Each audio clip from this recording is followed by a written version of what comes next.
Now switch to Israel. Go to our chief foreign correspondent, Trey. What is good, guys? We're going to be reacting to what happened today. Iran launched counterattacks on a U.S. base, so let's figure that out. Yankees live in Tel Aviv with the latest, not only from Israel, but what do you make of the fact that this appeared to be a pretty limited response, Trey? Yeah, John, good afternoon. We're getting more information from regional sources right now on this Iranian attack targeting the Al Udeid air base just outside of Doha, Qatar. The latest information that we have, according to the Qatari Foreign Ministry, they say these missiles were intercepted over the Qatari capital of Doha. They say there are no injuries on the ground, and the Qataris are condemning this attack launched by Iran. This is significant, but not unexpected. The distance between Qatar and Iran is just over 100 nautical miles, and this is a large base, the largest American base in the region. And it had largely been evacuated, according to one source that we spoke with before this attack took place. The Americans understood that Qatar, Kuwait, and Bahrain could be on the top target list for the Iranians in any sort of response following those strikes that were ordered by President Trump to go after Iranian nuclear facilities over the weekend. We're working to get some confirmation about reports that American bases in Iraq may have been targeted. But again, the information that we have about the Gulf is significant. There are air defense systems in Qatar, both the THAAD missile defense system and the Patriot system.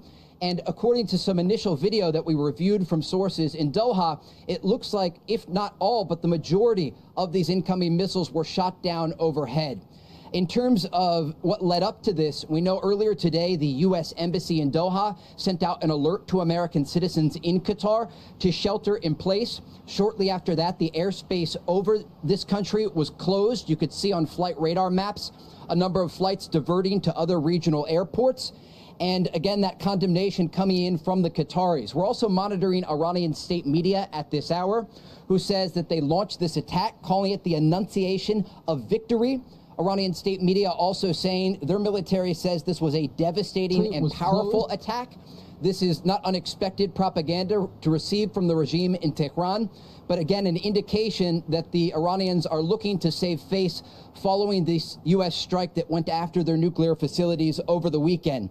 Other regional countries, including Kuwait, Bahrain, and the UAE, do remain on high alert at this hour over concern that there could be further attacks on U.S. interests in the region. Of course, the Fifth Fleet in Bahrain. There are also thousands of American forces in Kuwait. And then the possibility that Iraq could be targeted as well. I can take you back to 2020 when the Americans ordered that drone strike against Qasem Soleimani outside of Baghdad's international airport. The Iranians responded then with 13 ballistic missiles against the Ain al-Assad air base in western Iraq. And so, of course, missile defense systems across the region remain on high alert. Again, the Americans knew this was a possibility and largely evacuated much of their personnel from these areas. John, Sandra? All right, just going through the Qatar response here. Qatar saying it reserves the right to respond after this Iranian attack. As John just reported, Qatar is saying no casualties from that attack at the U.S. military base. Thank goodness. And the top security body there, Iran's top security body there, is saying the armed forces used the same number of bombs that the U.S. had used in attacking Iran's nuclear facilities. That is per the latest statement that we've been digesting, Trey. Please do weigh in on that. As John and I were just discussing, is what we're seeing, is this evidence of diminished capabilities on the part of Iran? Look, the types of missiles that the Iranians are likely using against American interests in Qatar. I'll say this, guys. If this didn't go as they planned, like if we shot those missiles down, that means there's more coming. Right now, they're only targeting bases that are in Iran. But I have a feeling that it's not going to just be an in-Iran battle. I think there's going to be a little bit of a stretch.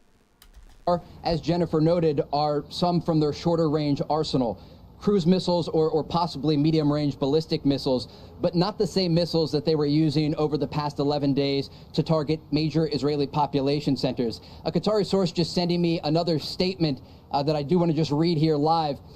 From a spokesman for Qatar's foreign minister saying, we reaffirm that dialogue is the only way to overcome the current crisis and ensure the security in the region and the peace of its people. remains. And so the Qataris still, amid all of this, encouraging diplomacy and dialogue in the region. They have been one of the leaders in the Middle East over the past more than 600 days, trying to de-escalate regional tension, bring all parties to the table, and ultimately find some sort of off-ramp, ceasefire agreements, or at least temporary understandings.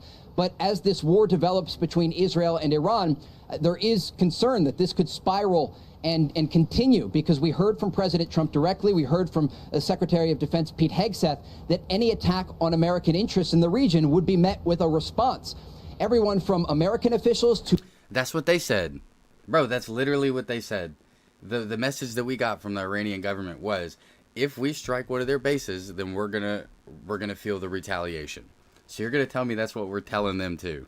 Is that if you strike one of our bases in response to us striking one of your bases, you're going to feel our wrath. How long will that go on? You see what I'm saying, dude? It just, ugh. I'm going to let this current play. And former Israeli officials warned Iran against such an attack taking place.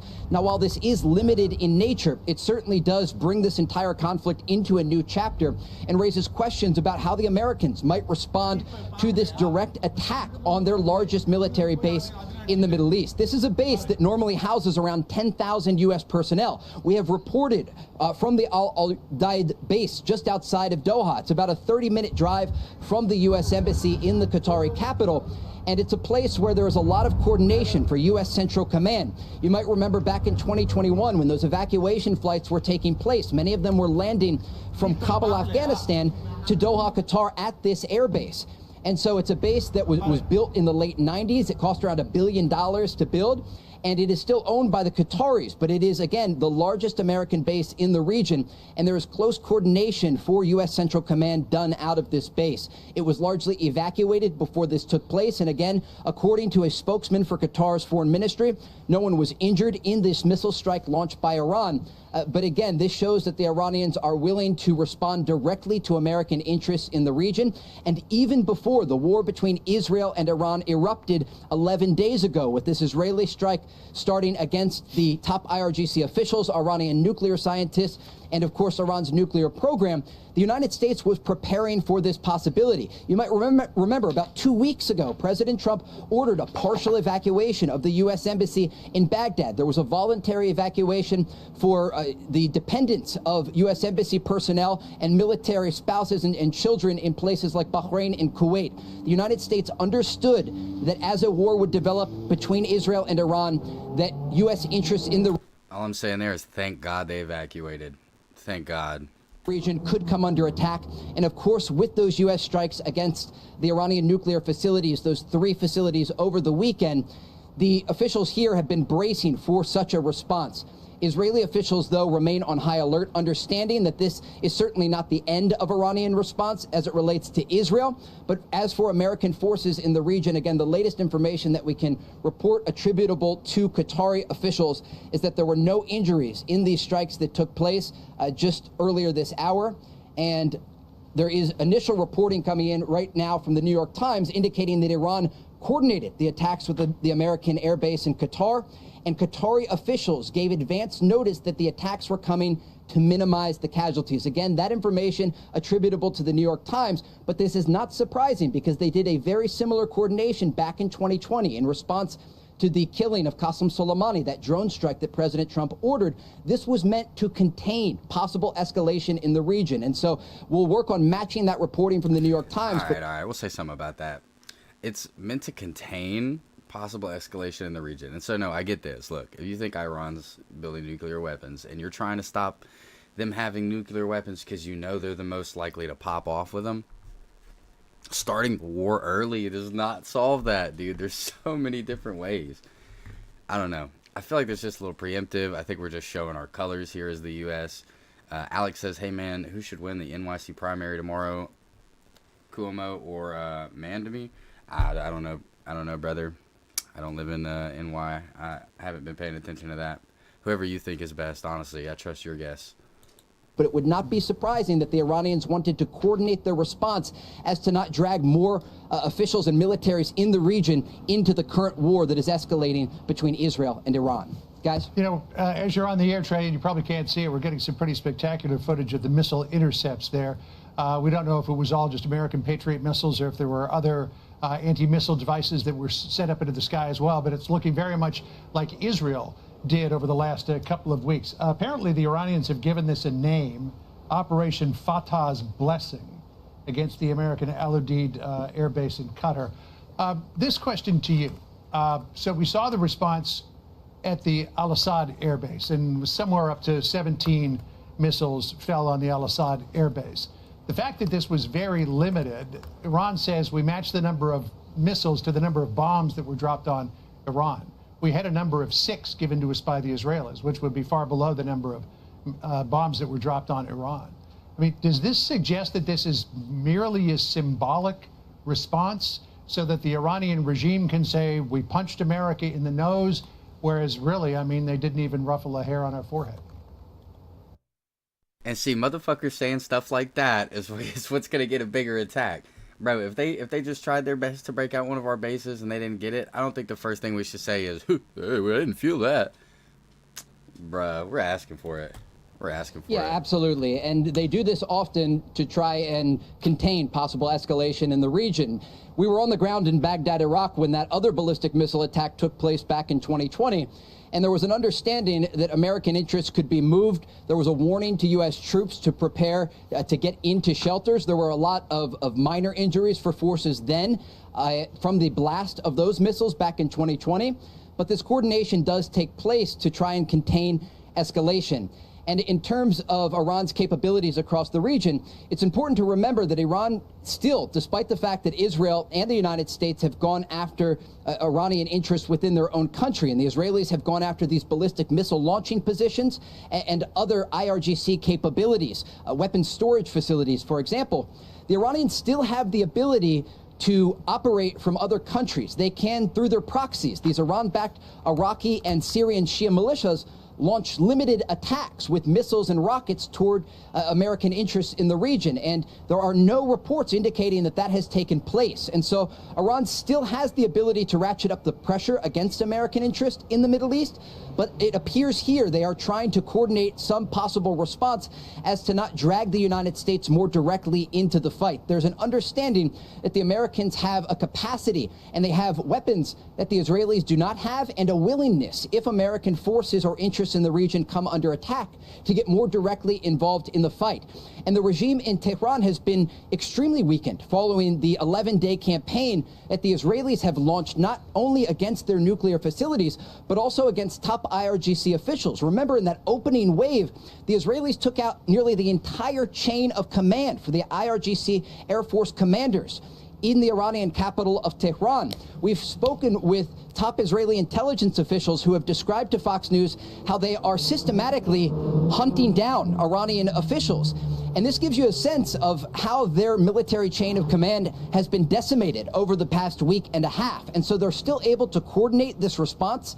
There is an understanding that this is a very large country, more than 90 million people in Iran. And so, of course, they knew that if there was going to be a regional war, it would come in waves.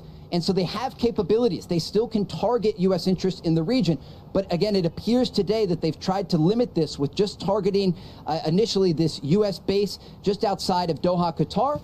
And according to reports, coordinate their response as to not drag the United States into the war more directly. Guys? All right. Trey, also just want... Did he say, hold on, we're going to back that shit up. Say that one more time, buddy. Say that one more time. The war more directly. Guys? All right. Reports coordinate their response as to not drag the United States into the war more directly. We don't need help doing that. Donald fucking Trump is going to make sure that we're involved in any war that even talks about the U.S. Do I hate that part of him? No. I mean, I'm glad to be a U.S. citizen, but you do not have to worry about the U.S. and their involvement in a war. Guys? All right. Trey, also just want to get this in here. Bahrain now says it has shut down airspace temporarily amid fears of retaliation by Iran against these U.S. attacks. Also, Rich Edson reporting for us has just informed us that President Trump is not yet in that situation, the situation room for that security meeting. So we do anticipate that is still happening, but we haven't gotten yet word that he has entered that meeting. Trey, we'll get back to you very shortly. Hey everyone, I'm Emily Campagno. Catch me and my co-hosts Harris Faulkner and Kaylee McEnany on Outnumbered. I do see that Trump apparently responds to it. Can we get some footage of what Trump says? In the Middle East. Hi, everyone. Mike Pace here. Thanks again for joining us. It is a new hour here on Live Now from Fox. Just past 4 p.m. Eastern. We are 1 p.m. out on the West Coast as we continue to update you on the big story of the day as the Middle East tensions continue to grow. This is the latest from Qatar earlier today with Iran taking strike or trying to at least at the one U.S. airbase out in Qatar. So we want to continue to bring you the very latest here on Live Now from Fox. Again, bring you these updates here in real time. And we also want to get some analysis as well, talking to experts in related fields about what is next here in the Middle East. And that is why I want to bring in our next guest to help break it all down for us this hour. Please welcome Ed Hussein, a senior fellow with the Council on Foreign Relations. Thanks so much for being here with us, Ed. And first off, if I could just get your reaction to what we saw earlier today in Qatar. Thank you, Mike, for having me. I appreciate it. I think Qatar is I'm glad he said that, because this other dude's saying Qatar. It's Qatar. Qatar. An illustration of the fact that there is a large American base in Al Udeid, and the Iranians feel the need to strike back for face-saving reasons that I remember you from yesterday. They want to be seen to be in a position of having responded to the American-led attack on their nuclear enrichment facilities. So this is two things. One, a face-saving measure for the Iranians, and two, an attempt to say to America and its allies, even in the Gulf region, that the Iranians will not sit back, the Iranian government will not sit back and watch this. And when we think about the next moves here, I mean, is Iran then hoping, okay, we tried to make a statement here, we hope now that President Trump and the U.S. do not respond back? Or, I mean, is this something, because it would seem if you didn't have President Trump there, maybe this would all end. But having President Trump now as the president once again, it seems like it could ramp up even more. I mean, what's your feelings? My honest assessment is that, and this is based on President Trump's previous comments, that when Qasem Soleimani was killed during President Trump's first era in office, the Iranians called the White House and said, we will conduct an operation near an American naval base. Please don't respond, and please ensure that no one is on the move. We just need to do something to show to our people that, look, we can attack an American base. And lo and behold, President Trump understood the messaging, the thinking, the instinct, the theater behind it, and nobody was killed. Similarly, here in Qatar, Al Udeid Air Base is almost a city in its own right. Nobody was killed. I suspect the Americans, especially the White House, were informed of this movement. And if there is no further... Okay, I see what he's on to. Do you guys think, what do you think about that? Do you think they let us know that they were going to fire shots because they had to? Obviously, we bombed them, so they had to, like, respond in some sort of way. Do you think they let us know that, so that's why we evacuated and were able to blow up the bombs and nothing happened? It's a good theory.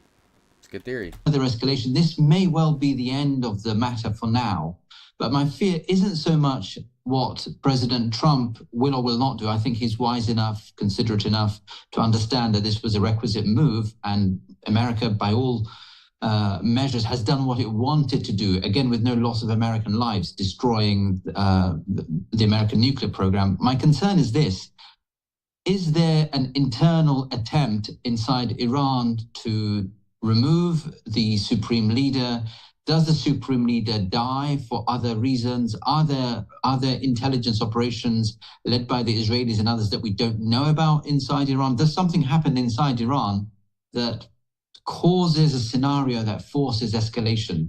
But this recent attempt on its own, I don't foresee resulting in any greater escalation. And Ed, what was your thoughts when we heard, before this weekend, it was the White House position that they did not seek a regime change in Iran, but that all changed by a Truth Social post by President Trump just yesterday. What did you make of that? I think, Mike, that it was right for President Trump and the American administration in general not to seek regime change in Iran. Okay, chat, this is the only part of the whole thing I don't understand. Somebody in chat, if you know, please explain the regime change to me. I have not studied enough on what that was supposed to be about. So when people keep bringing that up, but somebody in chat, just a TLDR, tell me what regime change are we talking about? Given the mistakes of regime change and the disastrous consequences in Iraq, in Syria, in Libya, and in other parts of the Middle East, I don't think President Trump, or for that matter, the MAGA movement, is about regime change in foreign countries. It's up to those individuals and their countries to decide their future.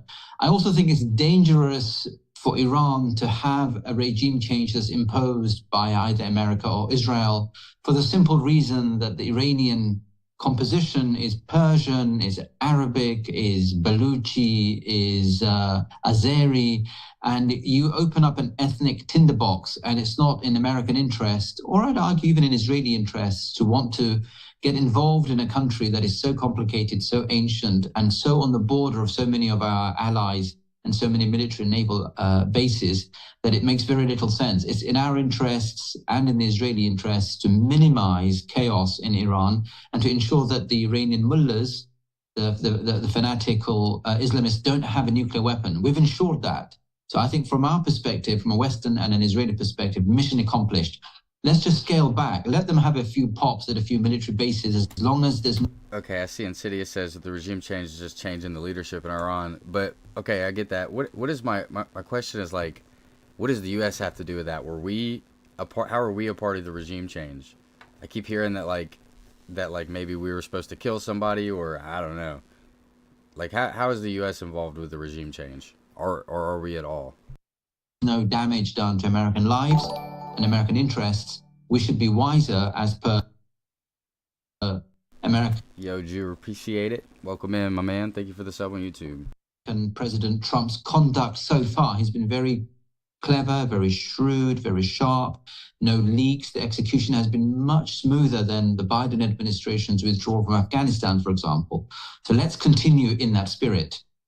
And do you think, it just seems like even starting when you look at it from last year's perspective with Iran to now, it seems like they've been exposed even greater, not only for themselves, but internationally as well.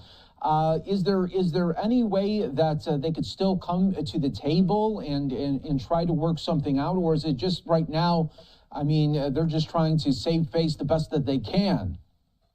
I think, Mike, the answer is in your question. The key phrase here is save face. Iran is an ancient civilization. Its people have a very strong shame and humiliation culture. They've just been brought to their knees by a nation nearby of only 8 million Jewish people. They are a nation in excess of 19 million people, i.e. the Iranians. And you've had a superpower from across, 2 oceans has come in and destroyed their most advanced nuclear and uranium enrichment program. This huge humiliation, and the mullahs, despite all of this claptrap about death to America, death to Israel, have not been able to defend their borders. They don't have control over their own skies. It's a humiliating position to be in. So you just want to respect, you don't kick a man or a woman when they're down, as they say. You want to respect the weaknesses that they have. What the fuck are we talking about? And keep them weak. We don't want to see an Iran that's supported to the point of removing sanctions and therefore re-strengthening, reviving Hamas, Hezbollah, the Houthis, anti-American, anti-Israeli forces in the region. And I think that's what our focus should be, on how do you ensure that the Iranian government in its current form does not regroup and revitalize its assets against American interests and American allies. And I think it's also worth bearing in mind that we don't want to bring our Arab friends and allies, Saudi Arabia, the UAE, Bahrain, in any greater danger. I think lots of people are uncomfortable tonight in that part of the world. We should be able to reassure our allies and our friends that being I've been looking at him this whole time. Look at this dude. A comrade of America means that they're safer and not in any way put in any greater danger. And we've done that so far. I think that's the way we ought to continue. Yeah, all solid points there. And lastly here, before I let you go, what was your take from some of the U.S. media's response and kind of their talking points from what happened over the weekend with the U.S. Striking Iran? I mean, it seemed like in some modes there were trying to take the, well, was it a big strike? Was it not a strike? Was it successful? There was a kind of a lot of back and forth, and I only bring this up because of what President Trump put on Truth Social earlier today, talking and really laminating the media for some of their negative ways on reporting of what happened on Saturday. So I just want to get your take on that and what you thought about that. This is a great question, Mike, and it speaks to a much deeper problem here in America, that rather than support the American president at a time of a military operation, at a time of war, elements of the media want to poke fun at the American operation and want to be seen to be minimizing American successes, and want to believe the narrative of the enemy, in this case, the Iranian government, and its claims that sufficient damage has not been done.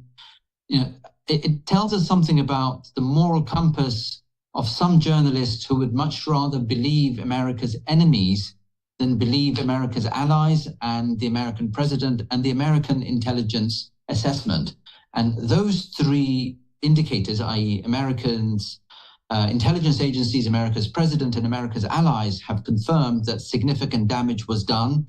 The targets were chosen very carefully, and the nuclear facilities are no longer as strong as they were 3 days or a week ago.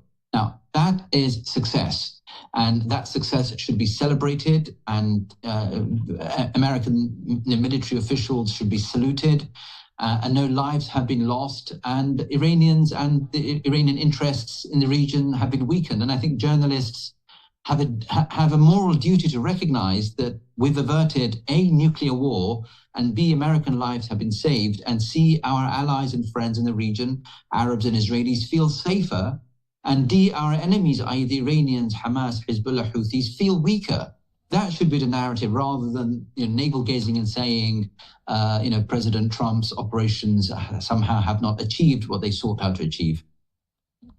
Yeah, all great points there, Ed. I want to keep you on, though, right now. We are getting some breaking news. President Trump putting on Truth Social an update here. So I want to read this out to everybody, and you stay on here, and we'll have your remarks at the back end of this. But just being put out right now, President Trump on his Truth Social saying Iran has officially responded to our obliteration of their nuclear facilities with a very weak response, which we expected, and have very effectively countered.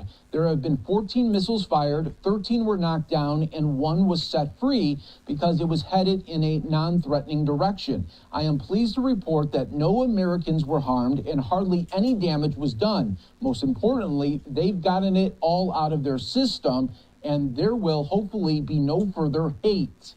I want to thank Iran for giving us early notice, which made it possible for no lives to be lost and nobody to be injured. Perhaps Iran can now proceed to peace and harmony in the region, and I will enthusiastically encourage Israel to do the same. Thank you for your attention to this matter there. So that is the big news there coming, and pretty much what you were saying there, Ed, earlier, that they did get the advance notice, and that they were he feels chat. that they were just trying to make a statement to save face. Confirm. Yes, I mean, it's exactly, Mike, as you say. We were just discussing this seconds ago. And that is the Iranian approach to President Trump, to President Trump's America, one of respect, one of dignity, and one of fear. Isn't that kind of crazy?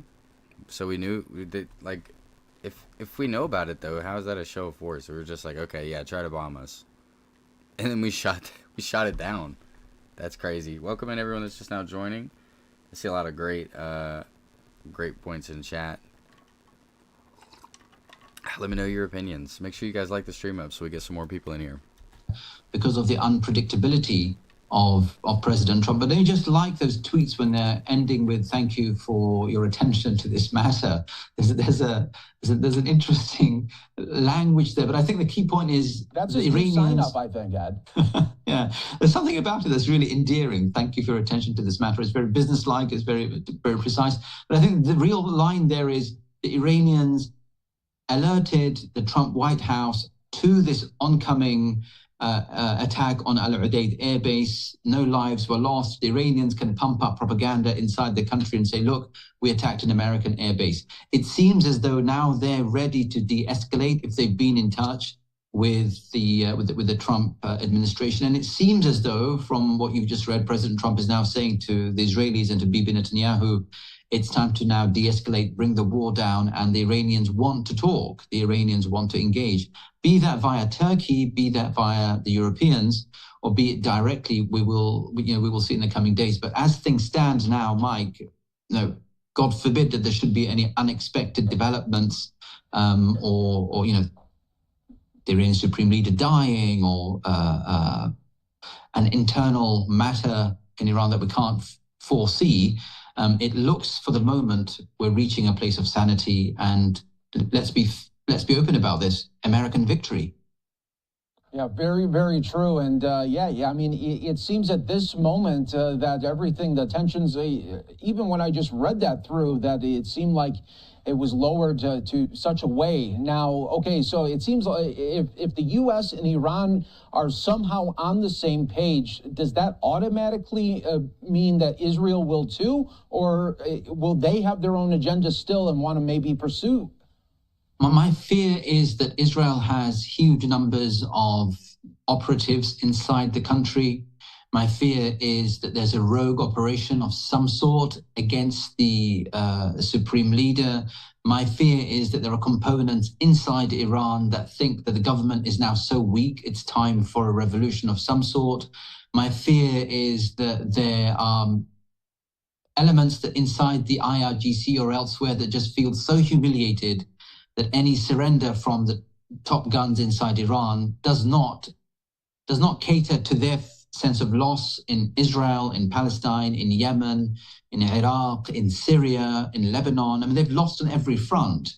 How do you reconcile that loss, that humiliation, that shame in a country, in a culture that develops on the basis of emotion? So I want to believe President Trump, and I want to believe that we now de-escalate, and that should be the normal course of affairs.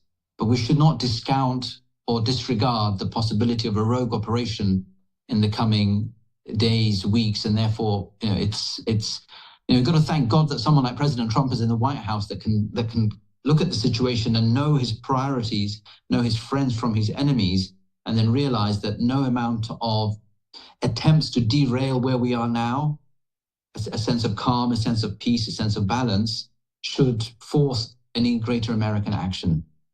Well, Ed, it was great to have you on. Thanks so much for your insight and analysis. Also, great to have you on during that breaking news with President Trump's statement. Terry, and thank you live for the reaction. Mike, thank you. Yeah, thank great you to talk so with much. you, Mike. Thank you. You have a great one, and we will talk soon. All right, everyone. We'll take another 2-minute break. Stay right here with us. More to come on Live Now from Fox.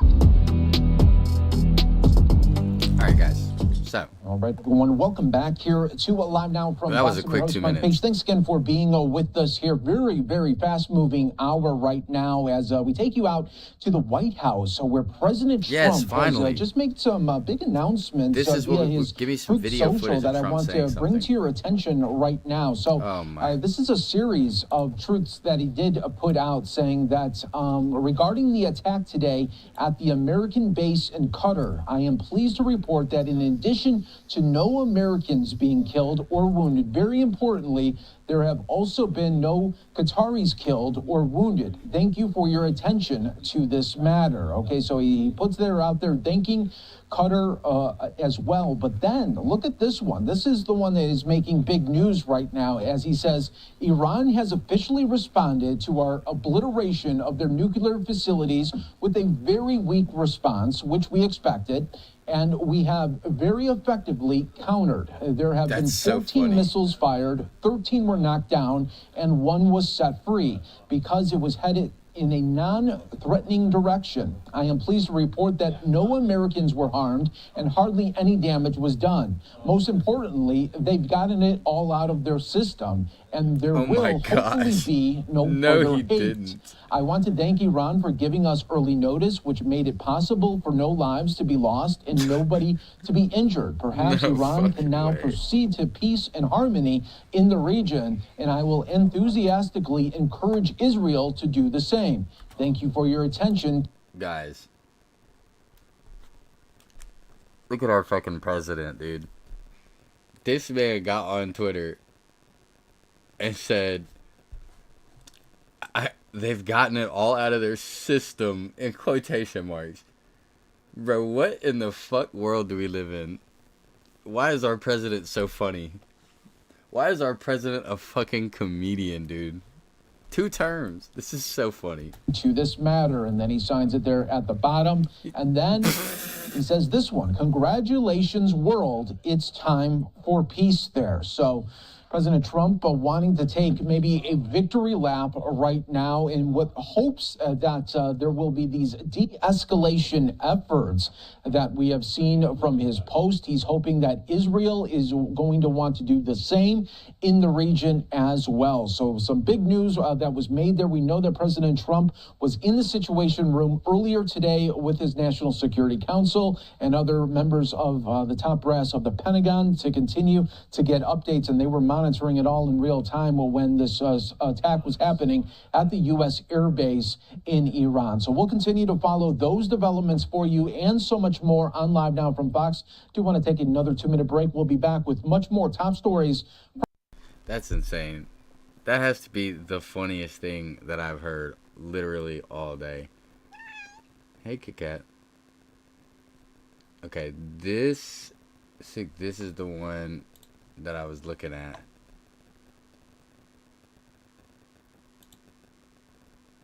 Is officially retaliating. So this will show us They've some maps launched to give us more of a medium-range ballistic missiles at a United States Air Force base in Qatar. Several U.S. defense officials have confirmed that U.S. forces at the Al Udeid Air Base in Qatar were attacked earlier with short-range and medium-range ballistic missiles fired from Iran. No reports so far of any casualties to U.S. service members stationed in Qatar or the Middle East. Kuwait, Iraq have joined also Bahrain and the UAE and Qatar in now closing their airspace following the Iranian ballistic missile attack against the U.S. air base in Qatar. The White House is saying that Trump is monitoring the situation. Iran is calling this Operation Glad Tidings of Victory, again, targeting U.S. forces. And at this stage, we're getting footage like this. Panic scene in Doha during the Iranian ballistic missile attack earlier against the Al Udeid Air Base in Qatar. You can play this footage right here. Here we see the sirens sounding earlier in Bahrain as residents were told to take shelter. Let's play this clip right here. See, that part scares me, because imagine that happening in our city, which is totally possible. Totally possible. This is footage showing surface-to-air missiles launched from the Al Udeid Air Base, intercepting the Iranian ballistic missiles earlier over Doha, Qatar. So you can see that. Play this clip.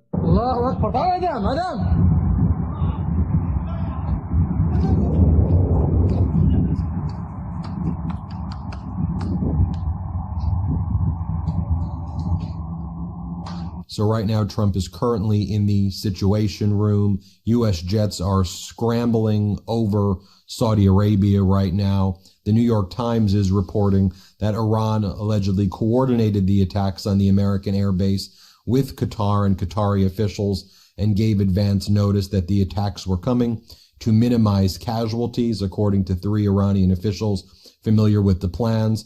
The officials said Iran symbolically needed to strike back at the U.S., but at the same time carry it out in a way that allowed all sides an exit ramp. They described it similar to the strategy to 2020, when Iran gave Iraq a heads up before firing ballistic missiles, an American base in Iraq following the assassination of its top general.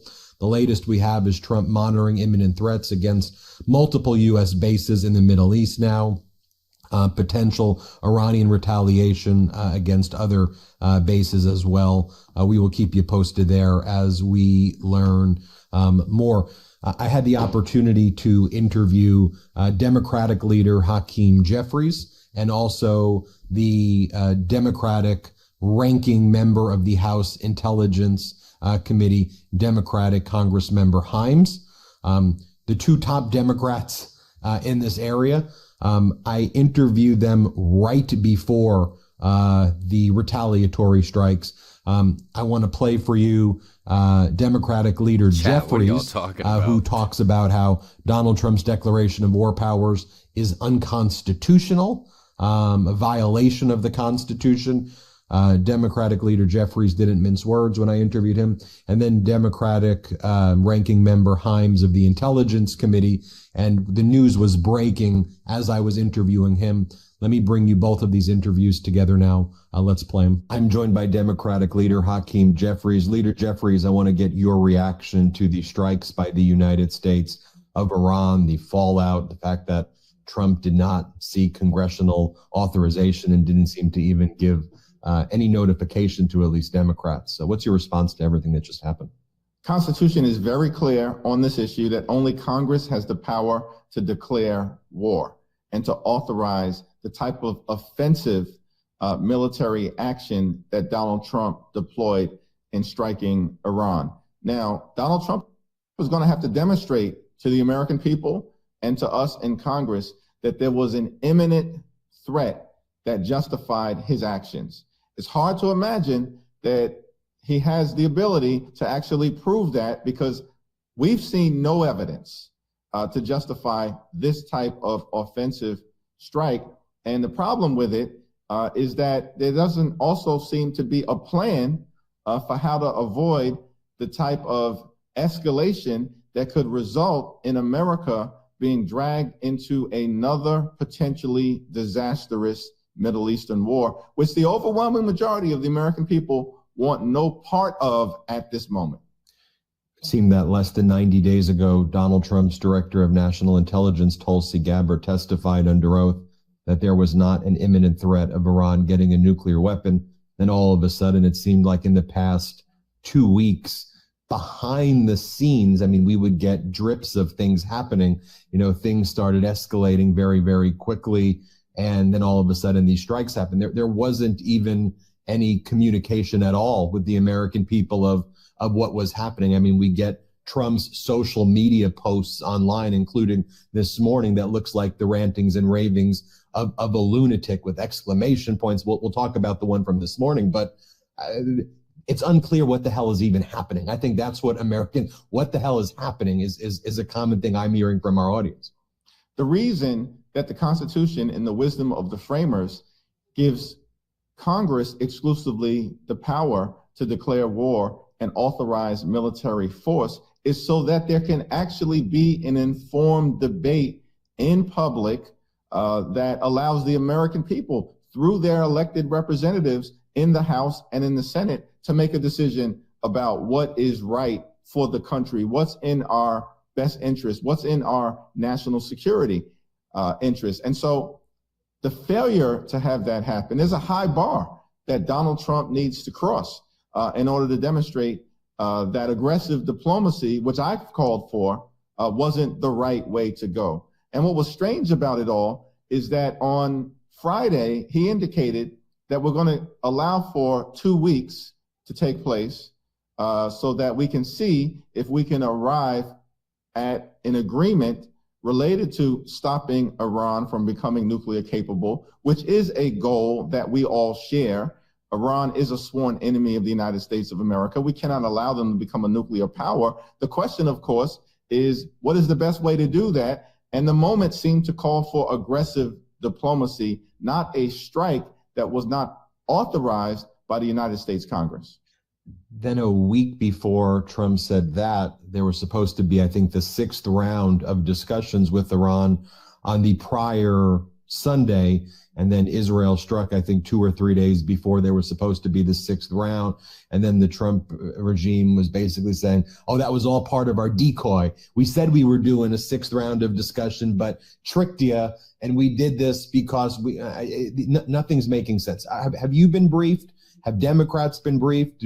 Is Congress been briefed? Is there going to be a briefing? What's going on? So we'll have an all-member briefing that takes place for the House of Representatives tomorrow. I spoke to the White House on Saturday, and I asked them for a leadership briefing. Shane, she says Trump lied about 2 weeks. It was a tactical thing. You say 2 weeks globally, and then Iran has no idea when it's going to happen. He does it the next day. Nobody expects it. It was a military tactic. It was always going to be a lie there. Which has yet to be forthcoming. And if you have evidence that justifies a strike because of an alleged imminent threat of Iran becoming nuclear capable, all of a sudden present that evidence. And in the absence of doing that, you're hiding from congressional leadership on the Democratic side, and you're hiding, by extension, from the American people. So tomorrow, at that all-member classified briefing, I expect that on the Democratic side, at least, and perhaps a handful of Republicans are going to highly scrutinize the Trump administration, both as it relates to the justification for this strike without following the constitutional process, and the boastful claims that Donald Trump has made that the Iranian nuclear program has been completely and totally obliterated. We've also seen no evidence to suggest that that in fact was the case, notwithstanding the bravery of the men and women in the armed services who carried out the strike, and we continue to pray for them and for their safety. But this is about the Trump administration and the constitutional process that's in place, the law that is required in order to authorize military force that they have not adhered to, as far as we can tell at this moment, and questioning the aftermath of the strike in terms of was it even successful, and what's their plan to avoid entering into another potentially disastrous Middle Eastern war. How unusual is it that there would not be a Gang of Eight brief or a leadership brief at this stage, and that it's the very first time that you or other leaders of the House Intelligence Committee are going to find out anything about what happened would be a few days after the strike took? How unusual is that? It's highly unusual that there wasn't a briefing in advance of any potential military action being contemplated by the Trump administration. Then he strikes Iran without congressional authorization. And then days have gone by without even a Gang of Eight briefing, which of course represents the top 4 legislative leaders in the Congress and the top 4 leaders of the House and Senate Intelligence Committee. I mean, this is extraordinary. And I explicitly asked on Saturday at the highest levels of the White House for a Gang of Eight briefing, and they have failed to produce it.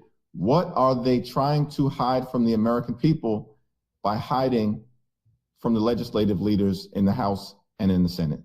While this is going on too, you have the disastrous budget bill working its way now through the Senate. They're making it, this was even possible, worse than what it looked like in the House. More cuts to Medicaid, more issues that are going to cause massive amounts of money, being trillions added to the debt. What do you want the American people to know about that? Because, you know, seems like kind of whack-a-mole here, but we have to focus on all of this that's going down. Yeah, the one big ugly bill, this GOP tax scam, represents the largest cut to Medicaid in American history. Children and families and people with disabilities and seniors and everyday Americans are going to be hurt. Hospitals will close, nursing homes will shut down. People are not going to be able to get the care that they need in community after community all across the country, including in rural America. And as a result of that, people will die. At the same time, the Republicans in this one big ugly bill are trying to enact the largest cut to nutritional assistance in American history. They are literally ripping food out of the mouths of children, veterans, seniors, small business owners, and others in order to provide their billionaire donors with massive tax breaks. And they want to stick all of us with the bill by exploding the debt by more than $3 trillion. This GOP tax scam hurts everyday Americans in order to reward billionaires. That's why we're doing everything we can to stop it in the Senate. It limped out of the House by barely a vote. It may come back to the House of Representatives, and we're going to do everything that we can to shut it down when it comes back to us, if it even makes it out of the United States Senate. Finally, I think you've seen the energy on the ground with those No Kings protests, millions of Americans peacefully protesting across the country, red states, blue states, purple states, big cities, small cities, towns of all sizes, what Americans see as an authoritarian regime that is constantly violating the law. And we see an example of it here, just going to war without providing any information, without seeking authorization. So what when we say it's unconstitutional. But when he says without any information, you got to really think about it, because the only person who had any information was Trump. We're finding out as soon as Iran's finding out. Like it's his own cabinet, like a lot of his own people very close to him politically didn't know when he was going to fire the missiles. So, like, you know what I'm saying? We're definitely not going to know. When we say that he's violating the law over and over again, you know, what else can be done? I mean, I think you see people taken to the streets peacefully, but what else can be done to stop this unconstitutional encroachment? Frankly, what many people, and I believe, is actually a dictatorship here in the United States, as we see our brothers and sisters being disappeared by ICE agents, you know, or people who are being deputized as ICE agents, terrorizing our streets. What do we do? Well, the peaceful protests that have taken place, millions and millions of people coming out to the streets, peacefully demonstrating, pushing back against the tyrannical government that they're seeing, this flood of extremism that has been unleashed on the American people, is incredibly important. You know, it's an all hands on deck moment in terms of aggressively pushing back in the Congress, which we'll continue to do, aggressively pushing back in the courts, which we'll continue to do, but perhaps most importantly, aggressively pushing back in community after community after community all throughout the country to win the hearts and minds of the American people, as is being done. You know, we're about to celebrate our 250th birthday next year. And when this democracy thing got started, it was once said that if the people fear the government, there is tyranny. But when the government fears the people, there is liberty. And if we want to get back to a place where there's liberty and justice for all in the United States of America, it's going to be important for us to continue to peacefully show up, stand up, speak up for what is right. Make sure we do what is necessary, of course, to win elections all across the country, including, perhaps most importantly, taking back control of the House of Representatives so we can cut Donald Trump's presidency in half legislatively. And together, I'm confident that if we continue to do the things that have been done, and we are in a more is more environment, so we have to continue to do more, all of us, that we will one day soon end this national nightmare and get our great country back on track. Democratic leader Hakeem Jeffries, thanks for joining us. Thank you, man. That was the interview with Democratic leader Jeffries. Now let me play you the interview of Democratic ranking member of the Intelligence Committee, Congressmember Himes. Let's play it. I'm joined by Democratic Congressmember Jim Himes, ranking member of the House Intelligence Committee. Congressmember, I just got to, show you what Donald Trump posted just moments ago and get your reaction to it as the ranking member of the House Intelligence Committee. Here's what he's posting. I think he coined the term panicking. He said, don't be a panicking, but he seems to be a panicking right now. Everyone keep oil prices down. I'm watching, exclamation point. You're playing right into the hands of the enemy. Don't do it, all in caps. And then he posts, to the Department of Energy, drill, baby, drill. And some of those words are in caps. And I mean now. I mean, does he actually think that they do the drilling at the Department of Energy? And then he says this message to Russia's former president Medvedev. Did I hear that former President Medvedev from Russia casually throwing around the N-word, nuclear, and saying that he and other countries would supply nuclear warheads to Iran? Did he really say that? Or is it just a figment of my imagination? If he did say that, if he did confirm, let me know immediately. The N-word should not be treated so casually. I guess that's why Putin's the boss. By the way, if anyone thinks our hardware was great over the weekend, far and away the strongest and best equipped we have, 20 years advanced over the pack, is our nuclear submarines. They are the most powerful and lethal weapons ever built, and they just launched the 30 Tomahawks. Congressmember Himes, who is it that once said, walk softly and carry a big stick? And I think that policy was probably the right way. What in the world is this? Yeah. Look, I think this is his advisors telling him, well, oil prices could go up if the, Iranians decide to shut the Straits of Hormuz, which is where 20% of global oil comes through. I think that's probably what's going on. And by the way, I can confirm for him, not that he listens to me, but I can confirm for him that Medvedev put up some sort of social media post, so I can at least get that done for him today. Medvedev did in fact say that he may, Russia may provide nukes, but I don't believe that that's going to happen. I don't believe that individually we've got the ability to keep oil prices down. And I also don't believe that the Department of Energy has anything to do with oil drilling. Now, that said, what's really going on here, of course, is, maybe the man's a little nervous because he's gotten himself and us into a massive, massive gamble that involves gasoline prices and nuclear weapons and all sorts of serious things. But look, it's the classic Trump thing, right? It's the game of chicken, or I think this goes back to the Nixon administration. What if you're the craziest guy in the room? If you're the craziest guy in the room and you've got nuclear weapons and don't really understand what's going on, which is certainly all of those posts suggest to be true, people are likely to give you a wide berth and a big margin. So I think that's what's going on. Well, I'll tell you what I think I'm scared of is we've already heard that they're in talks with Russia.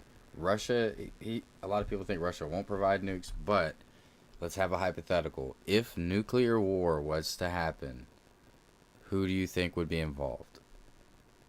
Some people might say America.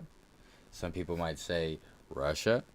Some people might say, there was a good while we said North Korea. But honestly, to me, Russia and America are like a given. It might not happen now. It might not happen while we're alive. But what are they built for? What does anybody on this planet have those bombs for? You know what I'm saying? We're not going to launch them into space. Well, I think that worked with Kim Jong-un. We see how powerful they are in North Korea. I'm being sarcastic. I mean, what Treasury Secretary Scott Bessent in Donald Trump's trade policies referred to it as the crazy Ivan theory. He goes, he's crazy. That's the unifying principle right now in American foreign policy and trade policy, is that we're the craziest and you don't know what we're going to do. You're going to wake up Is he going to start posting N-word, nuclear bomb, crazy guy, or is he going to go golfing? What's going to happen? But we're the United States of America, damn it. Don't we go through deliberative process, and Congress is supposed to be the ones who authorize war, and they talk about these things so we know we have good intelligence? We don't have a director of national intelligence show up 90 days ago and say, nope, no, we don't see a major threat right there anytime soon. And then have the president go, yeah, don't believe her. She doesn't know what she's talking about. That kind of, I don't like crazy, Congressman. Yeah, fair enough. Fair enough. I'm quite sure the Canadian people would be very happy to receive you into the warm embrace of their citizenship if you're not going to make it this next 3 years of crazy. Look, I also think I've been thinking a lot about this. I think that there is not likely to be a lot of really good news here. What do I mean by that? What I mean by that is that, we don't even know if the uranium was in Fordo or Natanz or Esfahan. It's quite possible, since this was an advertised raid, that the Iranians loaded that stuff up into a truck, or a bunch of trucks, I should say, and moved it. Now, maybe we'll figure that out, but I think there's one thing that would be a good and visible outcome here, and that's what the president was contradicting all of his people on yesterday, which is regime change. Look, if the Iranian people finally find a way to get rid of these evil SOBs under whom... Bro, I would do a push-up for every person in chat right now to not get drafted. Not gonna lie to you. They have, labored so brutally for decades now, that would be a very visible sign of success. But, I really worry about this, because what appears to be a sign of success, which is that the regime doesn't attack our military around the world. But what if the uranium is in a warehouse somewhere right now, and the Iranians are working like crazy, North Korea style, to actually create a weapon? We might not know about that. So I think it's dawning on the president that he had successful military raids, in the sense that we shook a lot of facilities, broke a lot of stuff, and got our pilots and naval assets out of the way quickly. But I don't see that there, short of regime change, going to be obvious good news coming out of this. And I think that's beginning to dawn on the president. And when they talk about, regime change, I have to imagine, though, number one, regime change also can mean civil war, can mean boots on the ground, can mean a broader regional conflict. And I may be naive here, but I don't think that the Iranian people are going to warmly welcome a Benjamin Netanyahu proxy leading Iran, or a Donald Trump pick, and I worry that it pushes them in another direction than where they were heading when you saw protests on the street in Tehran that they were clamping down on. If regime change is coming from Netanyahu and Trump, but what are your thoughts? Yeah. Look, all we have is history to go on, and we engineered 3 regime changes in the region over the course of the last 20 years, right? Muammar Gaddafi in Libya. We had a lot to do with that. We destroyed the Taliban in Afghanistan in 2001, and of course Iraq. Right now, Libya, Afghanistan, and Iraq. Did any of those go our way? No, they did not. Regime change in Iraq led to a brutal war that killed 4,400 Americans. It empowered Iran. Libya is a hellscape right now, chaotic, and Afghanistan is right back under the direction and lead of the Taliban. Now, there are differences, to be fair here, right? Iran is a nation of 90 million people. Note that, Senator Cruz, that is actually, commercially, it's not Afghanistan. You've got educated people. These people can't stand their own regime. So I'm not going to say that it's impossible. I'm just going to say that the historical record is not a happy one. And as long as we're on the topic, we haven't talked about it yet, but this is precisely the kind of action that Congress should have been consulted on. There's not a lot of ambiguity in the War Powers Act. The War Powers Act says the president can go to war if there is an immediate attack on the United States, or if there's been a declaration of war or congressional approval. Now, there's a lot of whataboutists out there right now saying, oh, well, Biden did it, and Bill Clinton sent, tomahawks into Somalia and stuff. And yes, presidents have consistently abrogated congressional power. But here's the difference, right? When President Clinton sent a bunch of missiles into Somalia, or when Joe Biden put troops on the ground in Syria. We weren't playing a nuclear game the way we're playing right now. We didn't have 40,000 troops that were very much under the guns of the people that we were going after. And so the Constitution would say you always do this, and I get it, presidents haven't always done it, but you sure as hell do it when the stakes are as high as they are in this Israeli and subsequent U.S. strike on Iran. And, that was the intention of the founders in the Constitution. And we got to not forget that if there's 40,000 people at risk, the people who represent those 40,000 people and their families get to have a conversation about whether this is a good idea. Breaking news, we're learning from Axios and other reporting that it does appear Iran is now launching missiles at United States assets in the Middle East. Axios is reporting right now that Israel detected the launch of at least 6 ballistic missiles by Iran against Qatar. Explosions are currently being heard over Doha in Qatar. There's also now reports of missile launches now against United States bases in Iraq as we've been recording this. Now, I'm obviously just getting this information. I need to go and further verify it, but some credible sources are reporting it. I'll start with the caveat of, if that is true, what's your reaction? Well, it's not surprising, but it's pretty scary, right? And it's pretty scary in the sense that we can defend those bases, and I'm thinking of the naval base at Bahrain. I'm thinking of the air base that we have in Qatar, and obviously other deployed troops around the region. The Iranians have the ability to do a lot of harm. We're pretty good at defending those bases and those assets, but they could, I pray God this doesn't happen. But if the reports are correct, we may close out the day today with American casualties, which again, I'm not sure anybody would have supported, or at least should have been taken into account by congressional debate and congressional approval of this strike. And look, it's fairly obvious to say that if there are American casualties, there will be a response to that. And now we are in a war. You saw the president. The president was doing everything he could to say this is a one-off. We're just going to destroy a whole bunch of your stuff. But that's it. That's it. Don't worry about it. That's not the way the world works, right? The Iranian regime has their own politics, and they're already looking humiliated and weak. And if they do nothing, I suspect they fear for their own survival. So anyway, if those reports are true, let's just pray that Americans there stay safe. I think it was General Mattis who said, the other side in a war also gets a vote.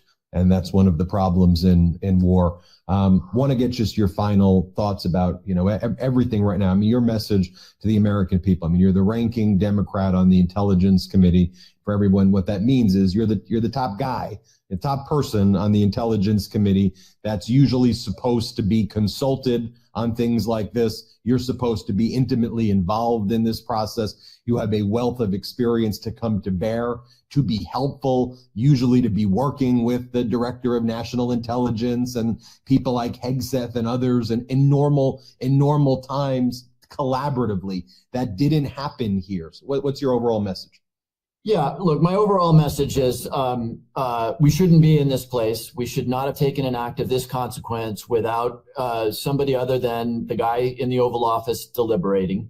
There's way too much at stake. There's 40,000 troops. There's the survival of allied regimes like Jordan, right? I keep pointing out that the king of Jordan sits in a very precarious throne, right? Because the Jordanian street is not one bit happy that the Israelis and the Americans are attacking Iran. There's our military assets there. Again, if the Straits of Hormuz close, stand by for a major spike in the price of gasoline. And it's fascinating from a political standpoint, if I may just take this detour for 1 second. Here's a president who won elections saying you're paying too much for stuff. And I think these, whatever we are here, 120, 140 days are all about stuff that is going to make Americans prices higher, including gasoline, by the way, if this thing goes south, as it appears to be doing. So look, what can we do right now? We can just hope that sanity prevails. The Truth Socials and tweets that you posted don't give me a lot of confidence that sanity is going to prevail, but the stakes are way too high right now. We have to go back to the one thing that has actually proven effective at stopping the Iranians from getting a nuclear weapon, and that is a negotiated solution. The JCPOA, which was controversial, was the one thing that caused the Iranians to ship their uranium out of the country and to stop their progress. Now, the Prime Minister of Israel and the President of the United States decided they would try something else. But, you know, if this starts getting as ugly as it could get, we better get back to that diplomacy, which is the one thing that has been shown to actually slow the roll of the Iranians in their development of a nuclear program. Congressmember Jim Himes, thanks for joining us. Thanks a lot. Take care. Those were those 2 interviews. We'll keep you posted with more, but we here at the Midas Touch Network are going to be interviewing all the kind of top Democratic leaders, top officials in this area. We'll keep you posted. Hit subscribe. Let's get to 6 million subscribers. Okay, guys, we kind of took it in from both sides. I'm not going to lie. It makes a lot of sense, especially after Trump posted. So for those of you that weren't in for most of the watch today, we knew that the attacks, we knew that the attacks were coming. They let us know. It was pretty much like, hey, you hit us with bombs, we have to shoot something back. Trump even said, we let them get it out of their system. But we did go over a little bit over our update hour. Thank you for joining us. I'm going to be streaming probably 2 more times tonight. I got 2 separate things planned, so sub to the channel if you want to check me out later. Appreciate all of you that stopped back in from yesterday, and I will catch you guys on the next one. Peace out.